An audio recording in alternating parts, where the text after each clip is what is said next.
Welcome to my guide to the upcoming Sephora VIB sale. I'm going to talk about all the products that I think are worth picking up and the products that I think you should avoid. Plus, I will share my wish list, but it's actually only, spoiler alert, one product.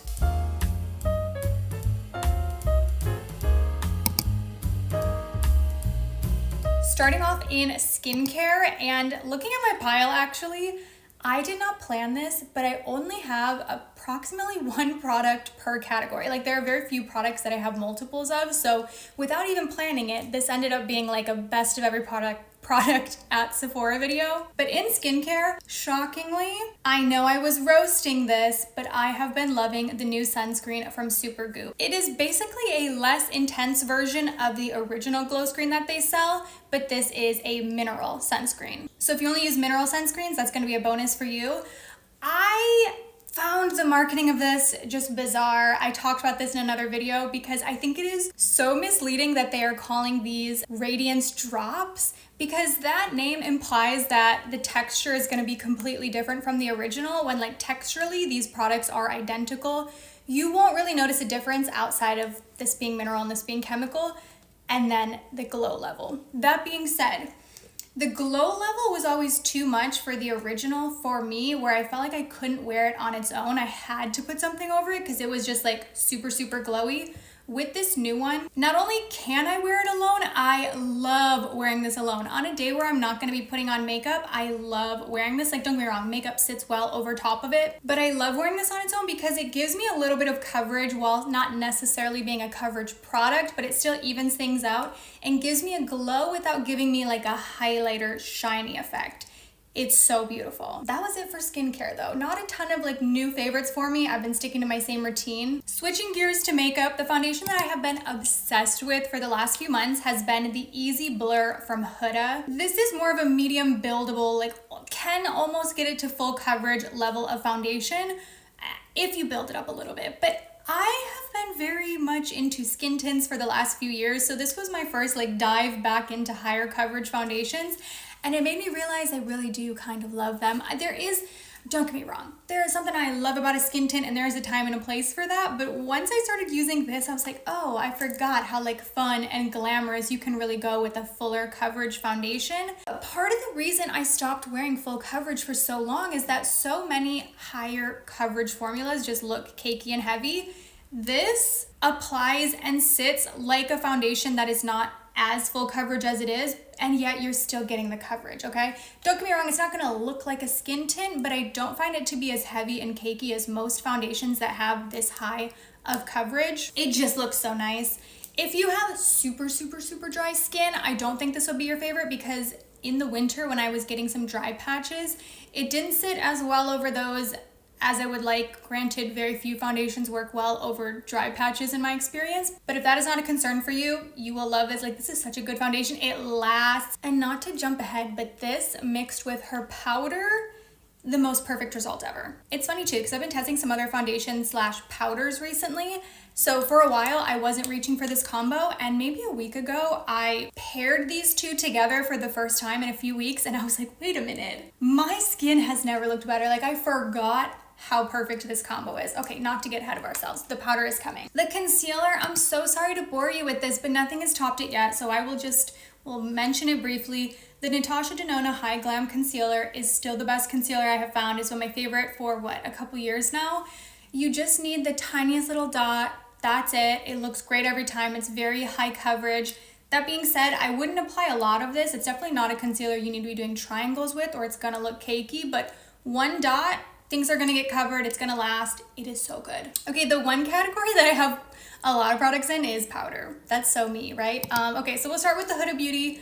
I'm gonna breeze through this because you know how much I love this. You know how much most of the internet loves this. It's a super hyped up product, and for good reason. It is just so blurring and perfecting. I have mine in the shade Peach Pie, which is supposed to be like a brightening shade for a medium to deep skin tone, but even on my fair skin, I still like this actually all over the face. As long as I use a light hand, I don't think it looks too like orangey peach. It just brightens really well. The other powder I wanna talk about is the new version from Kosas. I do have both. I'll share thoughts on both actually, but the one I would recommend the most, this is really fantastic for a finishing kind of brightening powder. This is the new pink version of the Cloud Set. So they launched 3 shades of this, like new shades. They're all brightening shades. They've got a pink, a peach, and a yellow. I love the peach for my skin tone. I just feel like, or no, what am I saying? This is pink. I like the pink. It is the shade Candy. I think it does such a good job brightening, but also kind of melting in the blush, especially if you're pairing a pink blush. Why do I keep wanting to say peach? If you're pairing it with a pink blush, they kind of just melt into one another and it looks so beautiful. This I do use as more of a finishing powder. I definitely wouldn't rely on this to set my makeup down or lock it into place. This is something I'm reaching for as my last step. This is not necessarily a recommendation. It's not a recommendation. Well, let me explain. I have a feeling you're gonna ask for my thoughts on this because I have been testing it out, so I wanna at least throw them in now because we're talking about other powders. This is the new, it's basically the loose powder version of this. First of all, I just wanna give some scale for how ginormous this is. This is one of my other favorite powders. It is from Jones Road. It's not at Sephora, so you can't buy it in the sale, but look. And I don't even think on camera it's doing justice. Like, this from Kosas is gigantic. To compare, the Jones Road has 6.5 grams and the Kosas is 20 grams. This is massive. I have the pink shade, but there are a few different colors. The first call out that I want to make though is if you have any mobility issues, I don't know that you will like this because the top is kind of hard to open. I weirdly find that to be the case with a lot of Kosas products. I feel like I have to have owned it for months before it starts being easy to open. Like even this, I'm like, I normally have to stick a tweezer or something in there and pop it open. But the opening for this, it has this little tab and you have to be able to get your finger in there to pull it back. So if you have long nails, it's already gonna be tough because you're gonna have to like kind of work your hand sideways. I think the packaging could be reworked a little bit. The easiest way for me to describe this is it is truly like a loose powder version of this. It is very lightweight, it is velvety, but it's also not gonna be like really heavy duty. These two powders, the Huda and the Kosas, sit on like opposite ends of the spectrum, okay? On this side, you've got the Huda as like one of the most locked in, perfected, mattifying powders you can get. Sitting on the other side of the scale is this. We're actually pretty close nearby to the Makeup by Mario setting powder, where it's like, it's not gonna look super powdery, so if you don't like that really mattified, powdery, heavy look, you might like this. That being said, it's not gonna look as perfected as something like the Huda because it's just not as powdery. It's a little more velvety. So I like them both. It kind of really depends on the occasion. There are days when I want this look, but more days than not, personally, I like this look because I just love a super powdery look. Okay, for blush, you're gonna be like, here she goes again about the Saie Doux blushes, but it's a new shade I'm recommending, okay? So the shade I've been recommending forever has been the shade Rosy. And then I recently discovered Cutie, and Cutie is probably my new favorite. I like them both. Rosy's a little more peachy. Cutie is more of this like terracotta brown that almost blends out to this like muted pink shade. I mean, when you see them next to each other, the shades even look similar. It's as if Cutie is a slightly more saturated version of Rosy, which is probably why I like them both. I have on Cutie today. The Dew blushes are fantastic. They wear well. The name Dew blush makes it seem like it's gonna be this like super hyper glowy look.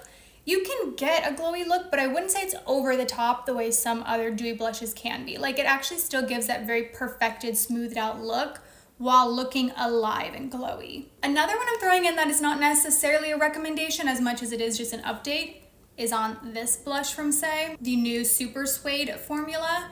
This, okay, super similar to the baked blushes from Kosas. A lot of brands in the last year have been launching this like glowy baked blush formula. I personally am just such a powder blush person, like matte powder, pressed powder blush, let me say. So this is not an absolute favorite for me, but I certainly don't think it's a bad product. I've been wearing it a lot recently. I think it looks nice and glowy, gives the cheeks a little bit of life, kind of gives that highlighter effect in a more subtle way. It hasn't become a favorite for me just based on my preferences. However, if you like this style of blush, I think you would really enjoy it. So I thought I'd at least share thoughts in this video. We also have to talk about these from Hourglass. These are the Unreal blushes. This is a very different texture than the Dew blushes from Saie. These are like watery, runny, serumy, which wouldn't necessarily be a description I would think I would like. However, these just look so flawless on the skin. Like it is dewy and it looks really healthy on the skin. The only thing I don't like about these is the packaging. It can be kind of hard to get the product out by placing your finger down there, especially if you have long nails. So I wish they would change it to a dropper format, but formula-wise, these are fantastic. Bronzer, this one by Makeup by Mario. I hate to be a broken record here, but there's just nothing I found that I like more than this, at least not at Sephora. You know, I also really love the foundation from Well People as a stick bronzer. Those two are my most used. I really go back and forth between the two, but this is one of my most used products in my entire collection. It is the bronzer stick from Makeup by Mario in Fair. It is the most perfect undertone. I think that's why I like it, because it doesn't pull orange, but it's also not like too cool toned. It genuinely reflects the way my skin would look if I got a little bit of a tan. Like, it just looks so natural. It blends out so easily. Any of the sticks by Makeup by Mario, I would recommend. And actually, I have a brush recommendation I want to throw in as well. The dual-ended brush from Makeup by Mario is fantastic. I mean, mine is filthy because truly I use this constantly. It is so great because, first of all, I'm a sucker for this type of brush in general. Like, BK Beauty has quite a few that are this shape, so does Sigma. It is by far my most used shape of brush. Like, anything like this I gravitate to, where it's on this angle and it's relatively dense. Now with this, you have a smaller side that's even more dense, and then a slightly larger side that's slightly fluffier. So what I tend to do is I start with the smaller side to kind of just draw the foundation on, and then I flip the brush over, tap the foundation in,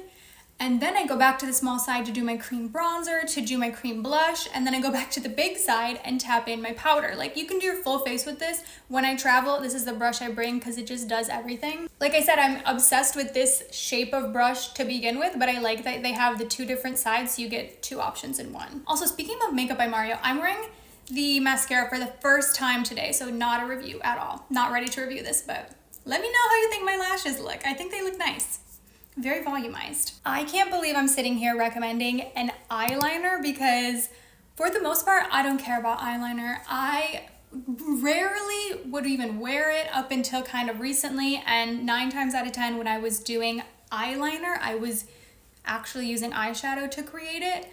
But this I have been loving. This is the Kosas eyeliner formula. It is the Soulgazer, and specifically the shade Depth. It is a chocolatey brown. I love this for my waterline, mostly because, and I will say, if you want a super impactful brown in your waterline, this might not be for you, but I like this because it gives me a little bit of color and it makes my eyes pop, but it's also not like too highly pigmented in the waterline. Like, it doesn't go on super intense there. I get more intensity on skin for this. Like, if I put on my upper lash line, it gives me more of an intense look. But I like using this on my waterline and then my tight line because this is one of the few formulas I found that does not run for me. I have quite watery eyes, so I tend to avoid eyeliner in my waterline for the most part, but this one really stays put. But I also use this to do my liner on my upper lash line. And I rarely will use a pencil like this on like the skin on my upper lash line, but this one I like for it because I will apply it and then use the sponge tip on the opposite side and smudge it out. And that's how I do my like slightly downturned liner look. I just take the sponge and then just naturally follow the direction my eye slopes to and use the sponge side to blend it out. This has been one of my most used products for the last few months. If you know me, you know my obsession with the lip liners, and the formula from Saie has quickly become a major favorite of mine. I wear these constantly. This is a wooden pencil liner, but it's not too stiff. And I feel like wooden pencil liners are getting like harder and harder to find, but I like this type of formula because you get more precision. Like, a retractable lip liner can be great, time and place. I still love those, but they're harder to get like that sharp line with. These last so well. I love the shades. They're all these like really pretty nude shades. I don't think I've shared a hair favorite in quite a while, but this from Amika, I am in love with. Okay, this is the Flash Instant Shine Mask. I probably only have like less than half of this left. This just gives your hair that like shiny glossy look. They say you can use it after conditioner or instead of conditioner. I have tried both. They do recommend for fine hair that you skip conditioner and just use this. Even though I have fine hair, I find that I can use conditioner and this without it being too heavy. Like, I don't think this makes my hair weighed down or greasy. It just is very soft and shiny. I don't know if today is the best day to judge the shininess of my hair from this product because I have a lot of texture spray in my hair, which makes your hair just a little more matte. However, if I'm going for like a blowout or a really sleek look, I notice such a big difference with this product, and it smells so nice. I love this. Okay, perfume. I have 3 perfumes to recommend, and then one perfume that I think you should skip, but I guess we'll save that one to segue us into the products I don't recommend. But we'll start with the newest, but it is also not brand new, but Glossier You Doux. Oh my gosh, I'll put the notes for all of these on the screen. This is fantastic. It's quite similar to Te Matcha from Le Labo, so if you like that scent, or at least that scent type of scent profile, you will love this. It is just so soft. I get so many compliments when I wear this. I want to smell their newest fragrance. I have not yet, but I love the like lilac purple bottle. But I picked out 2 others that I think really give spring vibes. First is Radiant Nectar from Clean Reserve. I'm sure I've mentioned this plenty of times before. I love this perfume. It's very similar to a lot of other favorites of mine. Like if you like Ariana Grande, God is a Woman, or Glossier You, or Ellis Brooklyn Sweet, these are all friends. Like they're very similar scent profiles. They have a lot of like shared notes between them, but this is such a delicious spring scent. Like I'm planning to wear this a lot the next few months. Another one I'll be reaching for this spring is Father Figure from Phlur. If you like a fig perfume, you will really love this one. I love so many perfumes from Phlur. Also, if you like Missing Person by them, I feel like you will like this one. They're obviously very different scents, but they have a similar vibe. Like if you like that one, you would probably like this one. It's another one that gets a lot of compliments. But that will segue us into the products that I think you should skip. And I'm gonna start with a perfume that I do not recommend that is quite new. This is Clementine Dream from the 7 Virtues. I thought that I might like this based on the description. It sounds like it's gonna be this like orange creamsicle yumminess vibe. This smells like cleaning supplies. Like the citrus scent of it just makes me think I'm cleaning my kitchen. I don't think it sits well on the skin. This gives me such a headache. Like anytime I've tried to wear this, it just immediately, I don't feel good. I will say, I think an orange citrusy scent can be a little bit harder to do without leaning into that like cleaning supply territory, but I just don't think this was very well executed. If you're gonna get something from the 7 Virtues, make it Vanilla Woods. That's one of my all-time favorite perfumes. Another one that I would say to skip is not a major disappointment, but especially if you have dry skin, I do not think you will like the new skin tint from Milk Makeup. I actually have this on right now, and I find that some days when I wear this, it looks great. Other days when I wear this, it's clinging to my dry patches, it's sinking into lines, and it tends to be like when my skin is a little bit more dry, this is just sitting terribly. Like right now, it's that time of the month, so I'm breaking out around my chin and then I have some dryness there, and this is just clinging to everything. It's separating terribly in that area. But maybe like a week and a half ago, my skin was perfect. It was doing really well, and this looked beautiful on top of it. It was like so velvety and perfected. So I've wanted to love it, but my takeaway here is this is just not for dry skin. It's also probably not going to be ideal for mature skin because, like I said, it really settles into lines, like more than some of my other foundations do. My forehead line in particular is where I noticed this the most significantly. I took a photo of it the other day because I was like, oh my gosh, even after powdering, it is like created a really prominent line there. And especially in my smile lines as well, like it just collects right in there. I want to revisit this in the summer when I'm going to be less dry, and I'm sure I will like it more then because, again, under certain conditions, it looks really nice, but I just can't recommend it. I also think you should skip the blush from Glow Recipe. This is their Nice and My Dewy Flush. It's a serum blush. It comes in 2 different shades. First of all, I just don't think this wears well. That is the main reason I don't recommend it. It doesn't last, and it can get a little bit patchy depending on the other makeup products I'm layering it with. The brand has positioned this as being a serum with a lot of skincare benefits, but it's a product that's sitting in this small portion of skin on your face. Like, I think you would just have better results using a true serum over your entire face. It's pretty gimmicky to call a blush a skincare product. If you were looking to pick up a liquid blush in the sale, Instead of this, I would go with one of the two I mentioned earlier. They just look better on the skin, they wear better, they blend out better. Like, I'm not a fan of this. But what is on my one product wish list? Like I said, I don't really plan on doing too much shopping in the sale, but I'm always keeping my eye on Danessa Myricks. That's a brand that I really love because I feel like she's always doing something a little bit different. And I'm specifically looking at the Yummy Skin Blurring Balm Blush, but honestly, any of the Yummy Skin Blurring Balms catch my eye. So if you have recommendations, let me know. But I've just been so into a very desaturated nude, like muted blush lately. So I might pick up one from her line or just something from that line. That's what I have my eye on right now. But let me know if you're planning to shop in the Sephora sale. I hope this guide was helpful for you. Thank you so much for watching, and I will see you in my next one. Bye.